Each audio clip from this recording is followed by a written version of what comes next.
Now, from WYDC TV, this is Big Fox News at 10.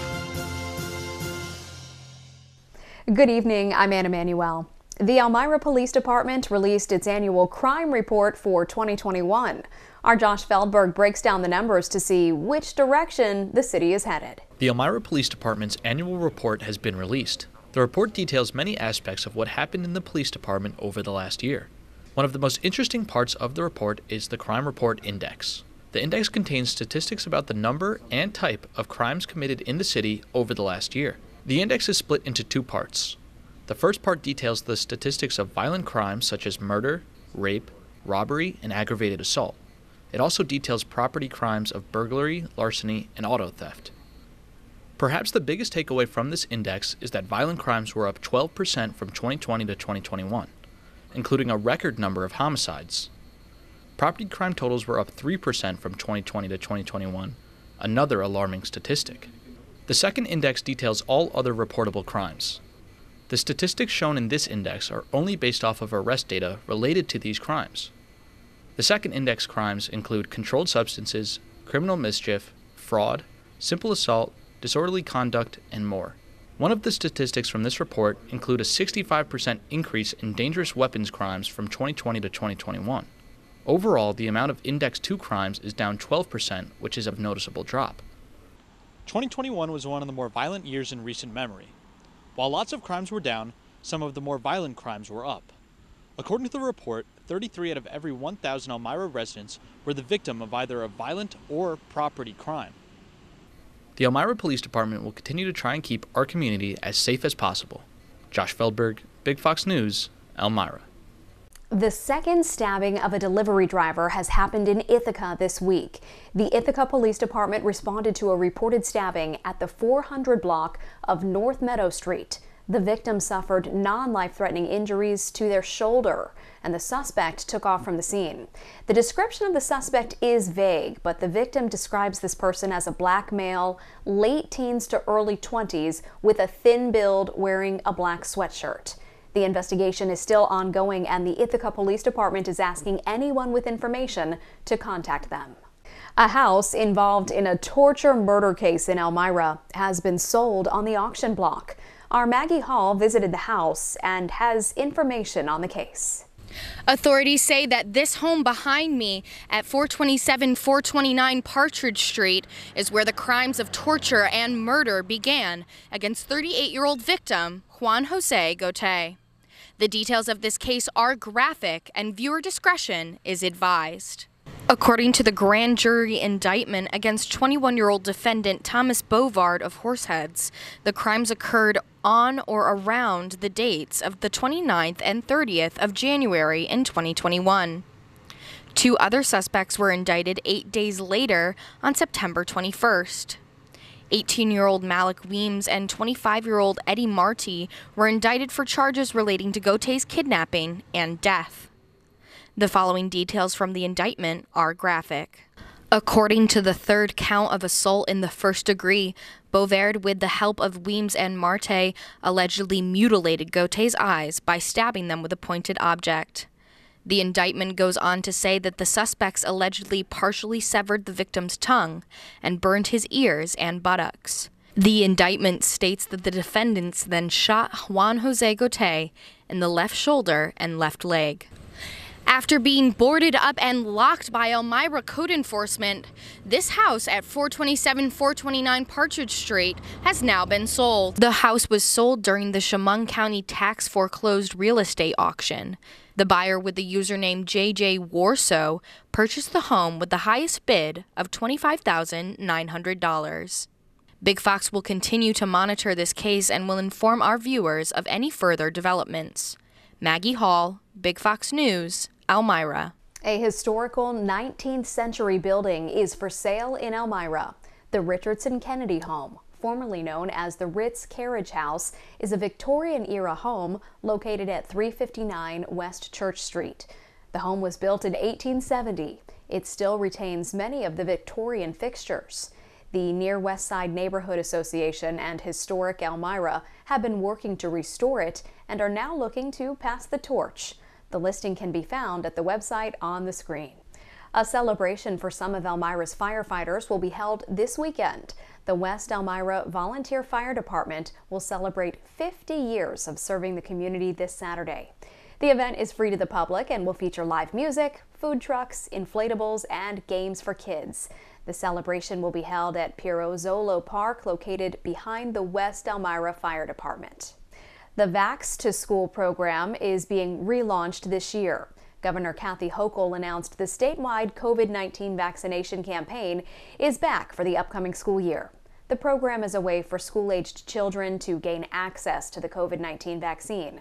There will be pop-up vaccination sites across the state where you can get vaccinated. For a list of vaccination sites, you can check out the governor's website. A new jazz club is opening in downtown Elmira.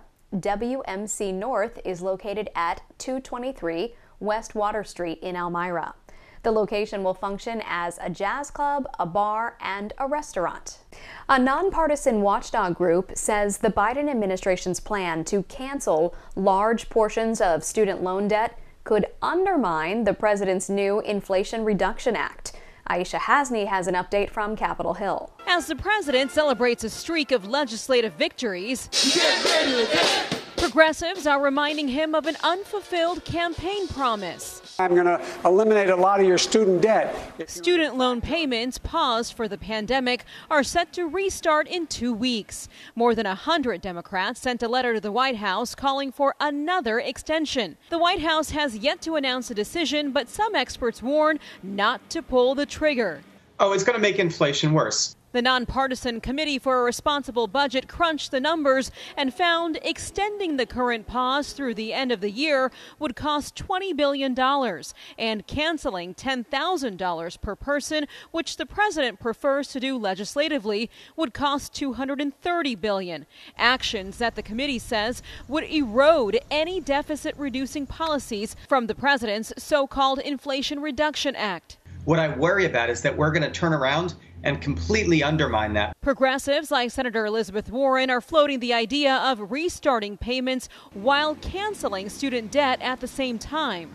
The effect is not inflationary, the effect is deflationary. But the committee says that's simply not true. Continuing the pause is inflationary. Ending the pause but canceling debt is also inflationary. The second one is maybe a little bit less inflationary. People are supposed to pay their debt. That's like one of the key features of debt is you pay it back. The administration will soon launch a new program to help bring millions of Americans who've defaulted on their student loans back into good standing. They'll get about a year-long grace period to start making payments again without being pursued by debt collectors. On Capitol Hill, I'm Aisha Hasni, Fox News. Your complete forecast is next. Plus, a new bionic hand is helping to improve the lives of people living with disabilities. Stay with us. Now, your Twin Tiers forecast from Big Fox. Well, rainy weather has been working its way across portions of New York, but we'll start off by talking about the drought update, as that did get updated this morning. However, there's not much of an update for much of the Elmira and Corning area, as we have seen really no changes. We're still under abnormally dry to moderate drought conditions. Now, this does take into effect everything that occurred up till about Tuesday. So we have seen some rainfall now since that Tuesday forecast, but it's just a few hundredths of an inch to about a quarter of an inch that we experienced on Wednesday. We see additional rain moving through today, so we'll get those official numbers as they come in, but at least we're getting some type of rainfall in the areas. It seems like we were dodging a lot of some of those stronger thunderstorms earlier in that summer season, but overall what we saw today is that we had some of the streaming shower and thunderstorm activity coming off of the lakes, as well as dealing with that low pressure system that was well off to the north of New York, but has that moisture lingering behind it. As that wraps its way out, though, we will turn to some brighter skies as we step into our Friday forecast. Now, Friday morning low temperatures, as that system pulls out, though, will be a little cool. Now, not significantly cooler, but near early slightly below average at about 55 into Elmira, Corning even 54, Wayland around 56 degrees. So there is still noting there a little bit of that thunderstorm icon, but also note that there is going to be some lingering moisture, and most of the thunderstorms are actually going to be out. It's going to be the foggy weather that we're going to deal with again into those morning hours. So headlights on, take care as you head out the door. What we'll trend to see is that we're going to have a quick turnaround. High temperatures, though, are going to skyrocket back into those 80s. Might even have a few locations flirt with the 90s 90s into our Saturday forecast, as we are expected to stay dry through Saturday. Now Saturday, there might be some isolated activity off to the west. It is going to be a fairly small risk with the low pressure system still across portions of Illinois by Saturday, but we will see that showery weather will start on Sunday and then could bring us into early portions of next week. So throughout our Friday forecast, though, that bright sunshine is going to quickly warm us up. We may start off into those 50s, but it's not going to take long to hit that 80-degree marker by the lunch hour, and then even look at highs climbing upwards of the mid to upper 80s. So we're looking at even flirting with that 90-degree marker, being about 5 degrees warmer than the average of 82. So a quick southerly wind taps its way in, 85 or 87 into the Elmira area, and then even lower 80s in the Finger Lakes is still very comfortable, or even slightly warmer for this time of the year, or uncomfortable at times. Now into Saturday, we could see this is the day that we flirt with the 90s. It will be dependent on cloud cover and when some of those showers and thunderstorms move in. It is going to be a very isolated risk on Saturday. As mentioned, more widespread showers and thunderstorms are expected to move in Sunday into Monday, and that's where you watch those temperatures pull back. So Monday is expected to be the gloomiest day, not expected to see much for sunshine. Might still get a peak of it or two on Sunday, but then we trend to keep that showery weather at least through our Tuesday forecast. And then as we work out of those showers and thunderstorms, we are expected temperatures to turn around back above average and could be well above average as we head into the last weekend of August.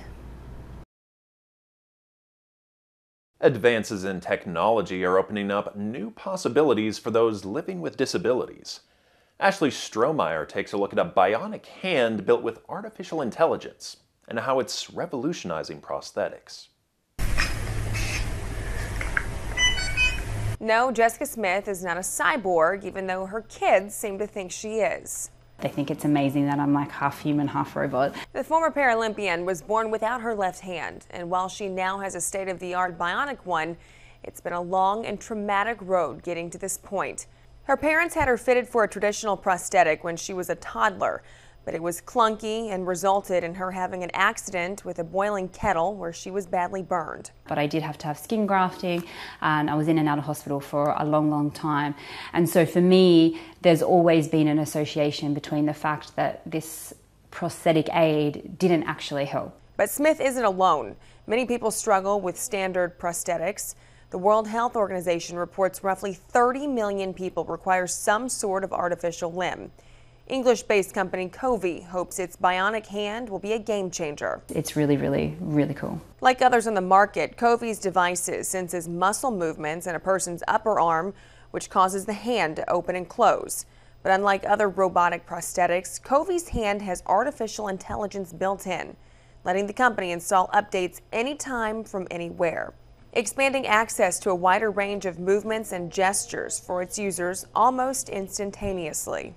It saves the customer going to the clinicians. And for Smith, the device has been life-changing.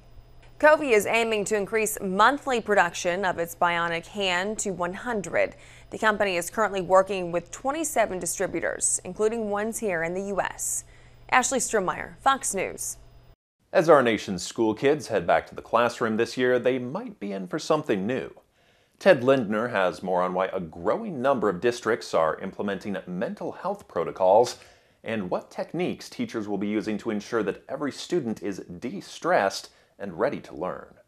This back-to-school season is expected to look dramatically different from last year's. Check in for today. With many school districts replacing face masks with mental health checks and swapping out social distancing for a slew of stress management activities. When our students get off the bus, they get their breakfast, and they do an emotional check-in. This welfare movement comes as teachers say the emotional and physical tolls of the last 2 years are still having a massive negative impact on young minds. As a result of the pandemic, the things that we're seeing in the classroom are behavioral changes that we didn't see 5 or 10 years ago. Like thousands of schools nationwide, every student at Kentucky's Lakewood Elementary will start their days by tracking their emotions. This program lets them choose between a wide range of options from happy, sad, worried, calm, and more. It helps you explain how you're feeling, but only grown-ups know it. Other kids don't know how you feel. With follow-up questions like, did you have breakfast? Are you sick? And is everything okay at home? Helping teachers address potential problems before they worsen. If they can recenter and refocus, they can then, after a short break, go back into their classrooms and be prepared for deeper learning. This comes as more schools are also creating relaxation centers, calming spaces with neutral colors and areas to meditate, so students can have a safe space to clear their minds. Ted Lindner, Fox News. Still ahead, as the technology of investigative genetic genealogy continues to improve, so does the hope for many families who are still waiting for answers, years after their loved ones fell victim to brutal crimes. More on that story coming up. DNA technology helps law enforcement identify the suspect in a 40-year-old cold case, but that technology can be costly. Laura Ingle reports. As the technology of investigative genetic genealogy continues to improve, so does the hope for many families who are still waiting for answers, years and sometimes decades after their loved ones fell victim to brutal crimes.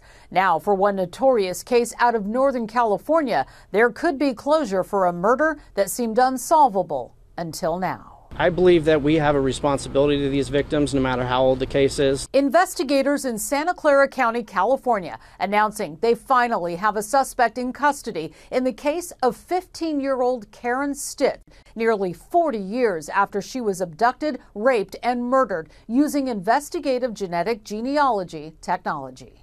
The reason that genetic genealogy is so powerful is because we are able to find those distant cousins. We're able to reverse engineer that family tree. The practice uses genetic information that has been uploaded by consumers to databases trying to find lost relatives. It took, a couple years to do it, but ultimately they came up with these four brothers. Stitt was last seen by her teenage boyfriend walking to a bus stop in Sunnyvale in 1982. Detectives were able to develop a DNA profile of a suspect, but never got a hit in the National DNA Law Enforcement Database known as CODIS. Then in 2019, detectives enlisted an investigative genetic genealogist and found a link to a family member of Maui resident Gary Ramirez. Stitt's aunt releasing a statement after Ramirez was arrested, saying in part, "She could have been anything. We will never know because Gary Ramirez stole her life. With this closure, we hope to be able to move forward in a positive way." While there have been a number of crimes solved in this region with investigative genetic genealogy, it is a costly endeavor in most cases, but not every agency in America can afford to use it, something many hope will change. In New York, Laura Ingle, Fox News. Highway deaths are on the uptick and continuing to rise. Roadway deaths went up 7% during the first 3 months of this year to more than 9,500. That's the highest first quarter in 20 years, according to the National Highway Traffic Safety Administration. Highway deaths have been falling for 3 years before the pandemic. The NHTSA says infrastructure money will be available for investments in better highway safety. Some researchers at Harvard and Indiana University say we might need to be exercising about twice as much as we do. That means doubling the recommended 150 minutes a week to an hour a day, 5 days a week. And that means changes at the workplace might be needed due to lack of time. One researcher recommends a bike or standing desk at work, or holding meetings while going for a walk. Researchers say building up your minutes and burning energy are needed to decrease mortality. Researchers are looking into the benefits of hugging. Scientists at the Cleveland Clinic say giving somebody a hug releases a chemical called oxytocin. That feel-good chemical is what helps you bond to people. The release of oxytocin also reduces cortisol, which is a stress hormone. A recent study says hugging did not reduce stress in men, but it does in women. Effective hugs can run for 5 to 10 seconds, though you should keep in mind that not everybody enjoys hugs. Stay with us. We'll have more right after this. Happy birthday to you. Happy birthday to you. We want to leave you with a smile. Police officers in Fontana, California saved the day for one birthday boy. David was supposed to have a party for his 7th birthday, but thieves stole the money that his mom had saved for it from her car. As a result, officers in Fontana stepped up to throw him a little surprise of their own. David rang in his 7th year with the police department and their canine singing to him. He also got a brand new bike. David and his mom both agreed this will be one of his most memorable birthdays. I'm Scott Beadle. Thank you so much for watching.